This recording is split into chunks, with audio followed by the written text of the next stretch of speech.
In this video, I will show you how I removed the ECM from my 2005 Acura TSX. ECM stands for Engine Control Module. It is also sometimes referred to as ECU, Engine Control Unit. Let's look at what we can learn from the OEM service manual. Here is the ECM and it is located here.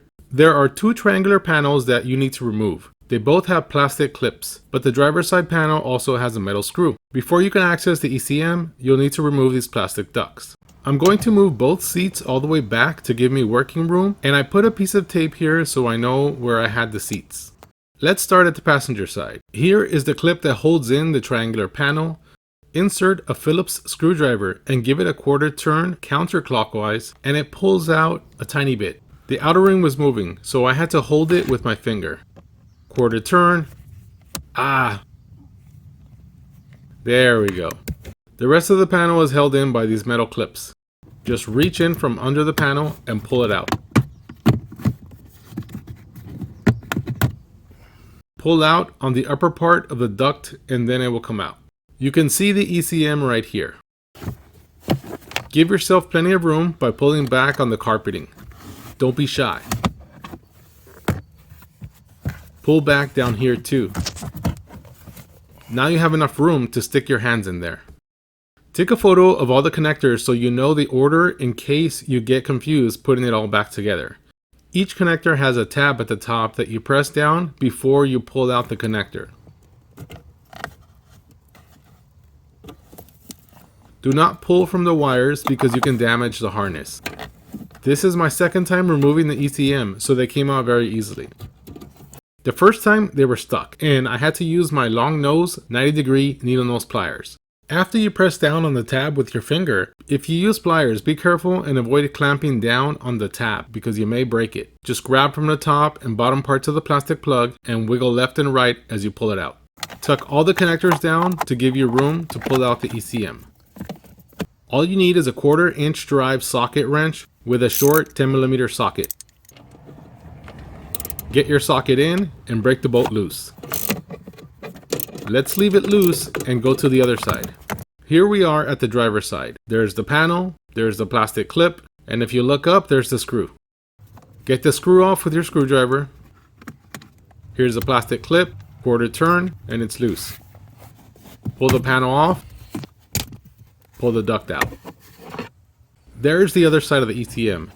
You gotta pull back on all this carpeting here. There's the bolt you need to remove. Break it loose, then unthread it with your hand, and don't drop the bolt. Now let's go back to the passenger side. Remove the bolt. This is the room that you're working with. It's a tight fit. You see this harness here? If you want more room when pulling out the ECM, you can try to press these tabs to release the harness here, or you can remove this bolt here and you can move the whole bracket out of the way. Lift the ECM up high to get the other side to come over this way. You see this foot? Move it to the right of this harness. Then you can fit the ECM through this gap right here. It takes some wiggling and it's going to rub on stuff, but it's doable.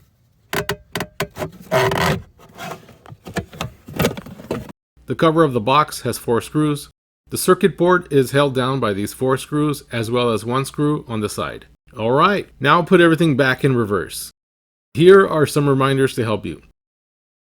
The ECM goes back in the same way it came out.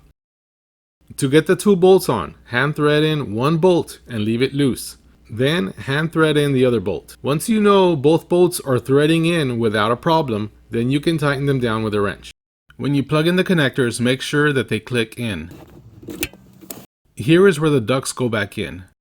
Insert from the bottom first, then wiggle the top part back on. Tuck your carpet back in. Same on the driver's side. Put the clips in the open position with the center pulled out. Fasten the panel back on. Then insert the clips. Don't forget the screw on the driver's side. Here are some things to note. You don't need to disconnect the battery to remove the ECM. You can still lock and unlock the doors without the ECM. Don't try to start the engine without the ECM. Removing the ECM is like disconnecting the battery, so your IM readiness monitors will be reset and you will have to drive it for a few days before they're ready. This means that you can't go smog your car until all the monitors say ready. If you want to know how to do the drive cycle to speed up getting the monitors ready, I'll have some info in the video description.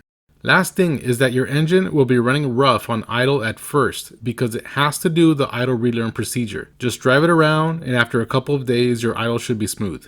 If this video was helpful, please give it a like, and I'll see you guys in the next video.